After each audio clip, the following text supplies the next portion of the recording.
All of you mute yourself.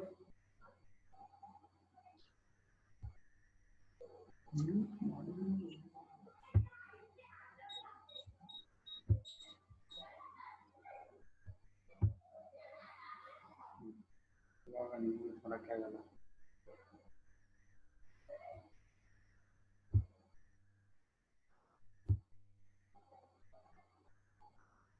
Okay, so we'll go to the next.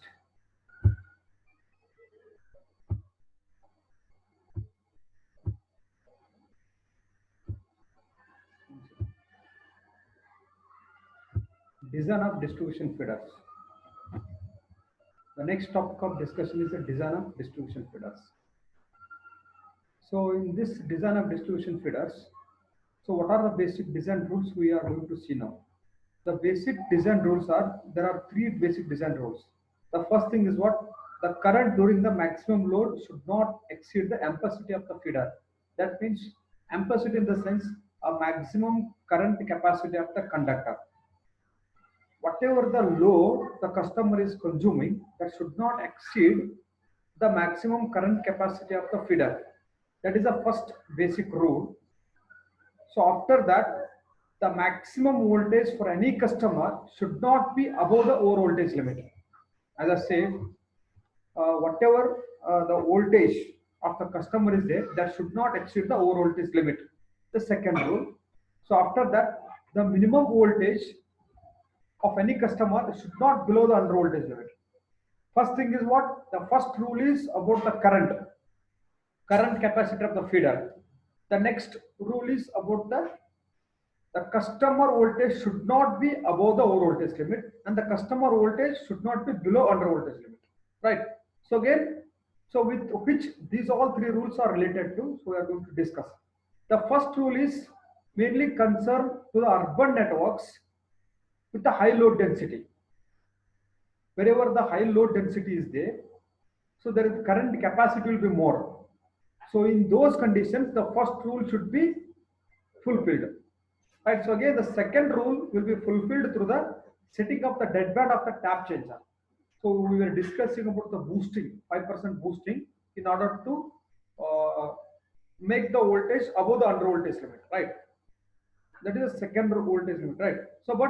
So make sure that whenever you are going to boost the voltage, that should not be near the generator. Just I will tell you one instant in the first or second slide. I will tell you here. Right. This boosting transformer should not be present in the start of the feeder. So because this kind of customer is getting a correct acceptable range of voltage, right? So but if you use the boosting here, so again we will experience a more voltage, more than he wants, right? So only the end customer is getting the lesser amount of voltage. He needs some change in the voltage. He needs the improvised voltage. So there only you are going to use a transformer boosting, but you should not use the transformer boosting in the start of the feeder. That is the first thing you need to keep in mind, right? Again, so we go to the design of the feeder.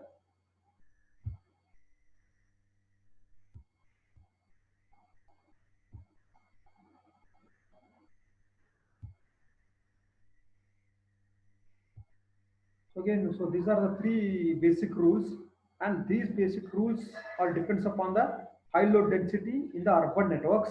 And again, the second rule is related to the band set of the tap changer. So it is whenever we are going to boost the 5% voltage, so it should not whenever, even though we boost the voltage about the 5%, it should not cross the over voltage limit, right? So again, the third rule is the one that sets the limit on the feeder length. That means as the feeder length increases, so again the end customer will get a very low voltage. So that's why, so again the end customer may experience the voltage below the under voltage limit. So that's why the feeder length will be restricted. So this third rule will be limit the feeder length, right? So the next is a design of the distribution feeders. So when it is related to the generator, an individual generator along the medium voltage feeder. Again, you can see here is The voltage rise due to the generator is linear with the distance along the feeder up to the generator location, right? So if this is a feeder, so up to the generator here, up to the generator, this is a feeder, up to the generator, the voltage rise is increasing. So again, after the generator downstream, the voltage rise is constant. So that is what the first point. The voltage rise due to the generator is linear with a distance along the feeder up to the generator. After the generator downstream, the voltage rise is constant. Again, the maximum voltage is reached neither for a customer close to the generator nor for the customer at the end of the feeder. Right. So again, the maximum voltage is reached for the customer who is nearest to the generator. Again, end of the customer will not experience the much amount of high voltage. So, but if you whenever he is experiencing a lesser voltage, if you want to add one more DC near to the customer, again he may experience a higher voltage there. Here. So after that, the hosting capacity has been calculated. We are discussed this equation, that is the P max is equal to what? U square by R into delta max. Right. So this hosting capacity, the function of the generator location. That means it is going to set a limit on the length of the feeder. So that means since R is inversely proportional to the P max, you know, so this R depends upon what? A length of the feeder, right? So this R is depends on the length of the feeder in the sense, again, the length of the feeder is in turn have the limit on the hosting capacity, right? So this hosting capacity is depends upon what? Your generator location. As the generator is far away from the customer, so what happens? The voltage drop is more. That means the end customer may experience a lesser voltage. So that is what the hosting capacity depends upon the length. And the feeder cross section impact on the hosting capacity. So larger the cross section of the feeder, so again the hosting capacity is more for the same over voltage margin. Right, so keep it in mind. So if the feeder cross section is high, the feeder cross section is high, what happens? The feeder cable, the feeder conductor carries a more amount of current. Whenever he carries a more amount of current, so that means the more amount of power that can be transported from generator location to the customer end. Again, the next thing is what? The design of distribution feeder on the low voltage feeders. So depending upon the low voltage feeders, how we are going to design. And so this voltage range is varying between the maximum and minimum voltage magnitudes, right? So here the maximum voltage is reached for the minimum load, right? So as I told, whenever the load is minimum, the current carrying is less. Whenever the current is less, the voltage is for a maximum voltage is reached for a minimum load. For the minimum load, the maximum is the voltage. So that means the load is minimum. What happens? Current is minimum. So that is why the maximum voltage is reached. Right. So again, the minimum voltage is reached for the maximum load. Right. So because the load in the sense, so always we are going to use the load as a some kind of resistive loads are there, and always the loads contains the resistance or the reactance, right? So whenever the load is and the resistance and the reactance, if the load is minimum, right, so the drop is maximum. So that's why the maximum voltage is reached, right? So if the maximum load in the sense, again the minimum voltage is reached, so like this is going to affect on the voltage. So again, the very important point in the design of distribution feeder is series and shunt compensation, right? So here, whenever you are going to use the series and the shunt compensation, before that you need to understand so about the two passive devices. One is a capacitor, other is inductor. Inductor is always consumes the reactive power, and the capacitor always gives the reactive power, always deliver the reactive power, what we can call, right? Again, so this reactive power and the voltage are very related. The reactive power and the voltage are very related. So that means whenever the reactive power is high, the voltage will be less because they are inversely proportional, right?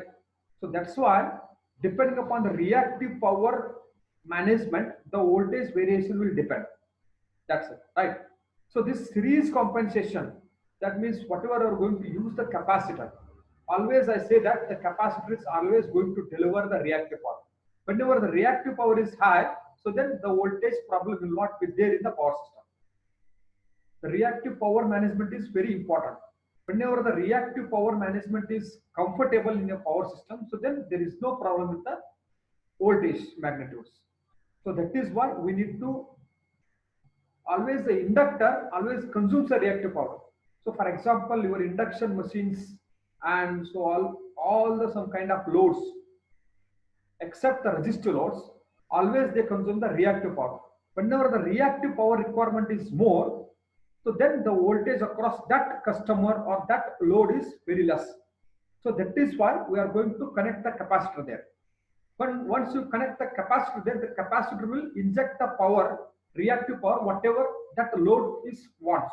So then the reactive power compensation will be done and the voltage will be maintained constantly. Right. Again, the series capacitor at the start of the feeder will not only compensate all the reactive power loads, but also result in the highest voltage immediately downstream of the capacitor. So that means first thing is what? One is we are going to consider the two cases. One is a series capacitor, other is what? A shunt capacitor, right? Series capacitor always connect to the start of the feeder, and the shunt capacitors always connect at the end of the feeder. Whenever you connect the series capacitor at the start of the feeder, downstream of the feeder, always we are not going to have the voltage problems. The voltage is maintained in the acceptable range immediately downstream of the capacitor. So because you can see here, the series capacitor at the start of the feeder will compensate all the reactive power that is required by the load, and also that results in the proper voltages or the highest voltages immediately downstream of the capacitor. After the capacitor, you don't have any lesser amount of the voltage. That means whatever the reactive power that is required by the loads, that is fulfilled by the capacitor that is connected in series at the start of the feeder. And the shunt capacitor is result in a constant amount of the voltage rise independent of the load current. And this shunt capacitor, the highest voltage rise is obtained for the capacitor at the end of the feeder. Always just remember that the shunt capacitor is always connected at the end of the feeder, and the series capacitor is connected in series with the line. Always the shunt capacitor in the sense that is connected across the particular load. If the load is consuming the maximum of the reactive power, so just whenever it is consuming the maximum amount of the reactive power, so that means obviously it has a voltage problem. The voltage drop will happen. So whenever the reactive power is requirement is more. So in that case, if you connect just a capacitor across that load, so completely that reactive power that is required by the load, that is fulfilled by the capacitor only. So this is what the case here. So that is why the location of the capacitor is very important as the power system point of view. We need to choose the location of the capacitor. That means if you choose the if you place the capacitor in series with the feeder, in the series the feeder at the end of the feeder, so it does not hold good. So that means it does not fulfill the need. So that's why always we place the capacitor in series at the start of the feeder, and across the feeder, across the end of the customer, if he is experiencing a lesser voltage, if a particular for example, one customer is experiencing a lesser amount of the voltage, so just across that customer, across that some particular load, connect one capacitor. That means choose a capacitor, required amount of capacitor. So then connect across that load. So then you don't have any problem with respect to the voltage variation. So that's why the location of the capacitor is very important. Again, the tap changes with the line drop compensation. Here the cases are saying we are going to compensate the line drops. The line drop in the sense, again, the feeder lines are consist of resistance. We are going to compensate that drop by using the tap changers, right? So here the tap changer in the sense by using the turns ratio, the taps in the sense the turns will be going to change according to the voltage, right? The tap changers are for the variable control of the voltage, and again that will keep the voltage in acceptable range. If the voltage is varying drastically, so then this tap changers will maintain the voltage constantly as per the requirement of the customer or the load, right? The next thing is what, the probabilistic methods for the design of the distribution feeders. So this is a last topic of the voltage magnitude variation. So you can see, so just I will have the look at the syllabus. So I think this is a third module I am going to cover here.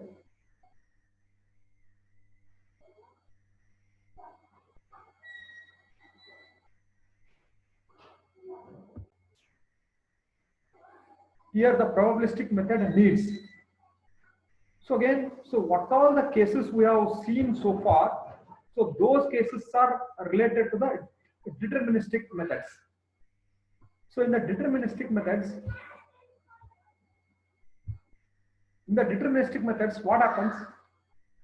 The highest consumption is compared with the lowest production, and the lowest consumption is with the highest production. So again, by this, so we are not getting the appropriate voltage magnitudes, right? So in the deterministic methods, what happens? The highest consumption, whenever the consumption is high, that is compared with the lowest production, and the lowest consumption is compared with the highest production. So by considering this, we cannot get the proper probability of the over voltage limit, and this over voltage limit may exceed.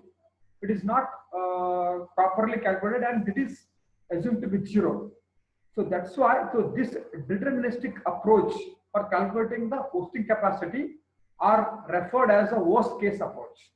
So this deterministic approach, whatever you have seen so far, so those are all worst case approach.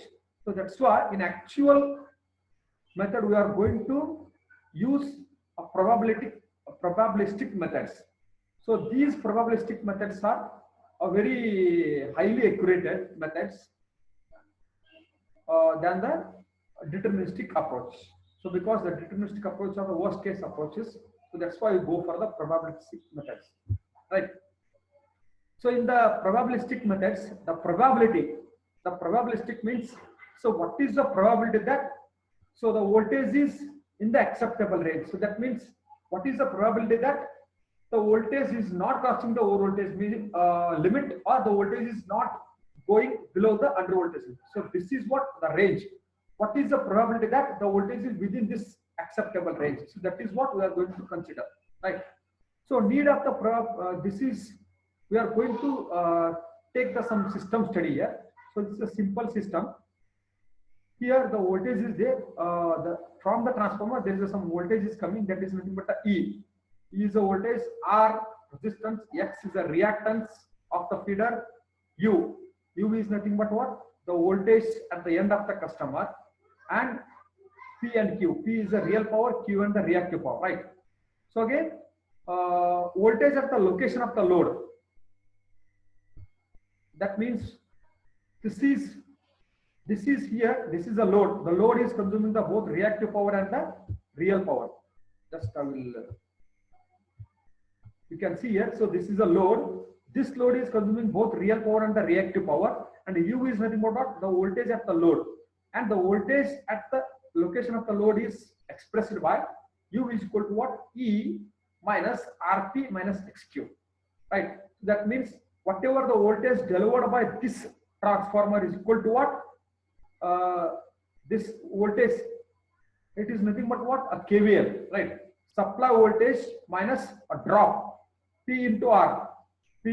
So active power into resistance reactive power into reactance. Always we are going to multiply reactive power into reactance. X is a reactance, right? And active power into resistance. P into R minus X into Q, right? So this is what the voltage, the U, the voltage at the load we are getting, right? So again, in the probabilistic approach, this E, P, and Q are the random variables. We take whenever we are going to discuss about the probability distribution function and the probability distribution methods, we are going to consider the random variables. The random variables in the sense they are continuously varying with respect to the time.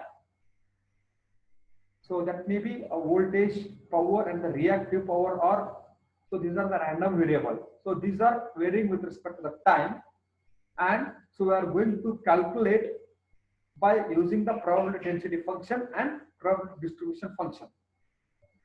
Right. So before that, so just I will show one.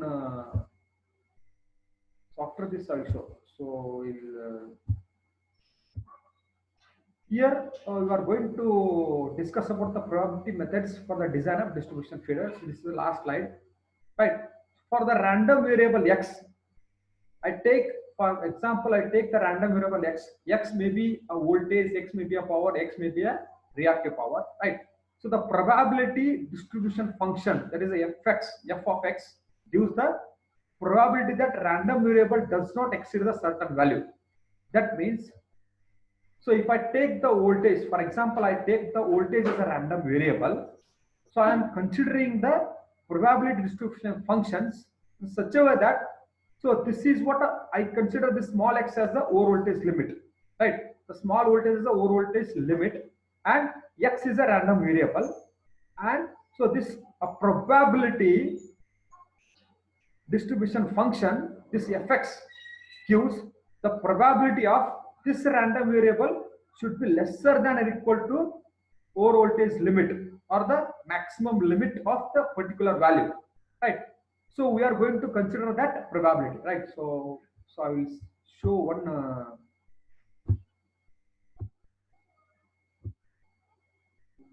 picture so such that you can understand in a better way, right? So you can consider this.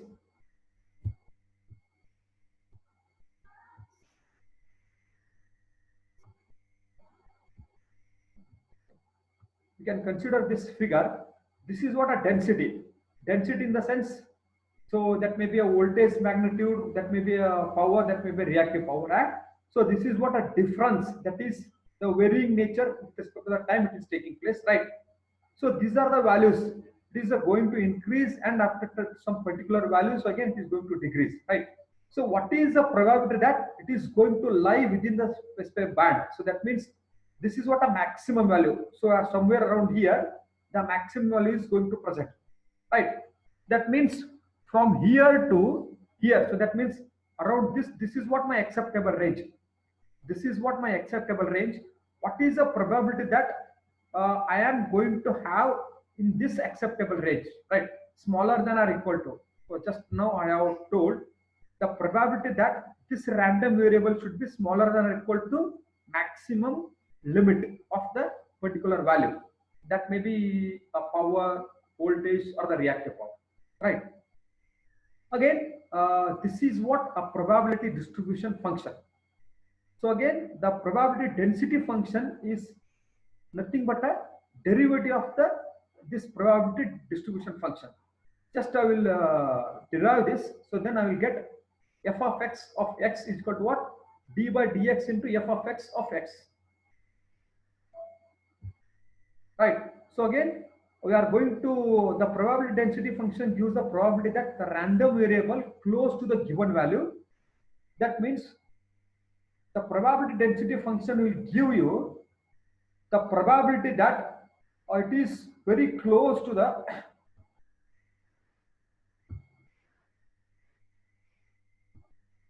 this probability density function gives the probability that the random variable, so that random variable in the sense that may be a voltage or a power or the reactive power, it gives the probability that the random variable will fall in a particular range close to the given value.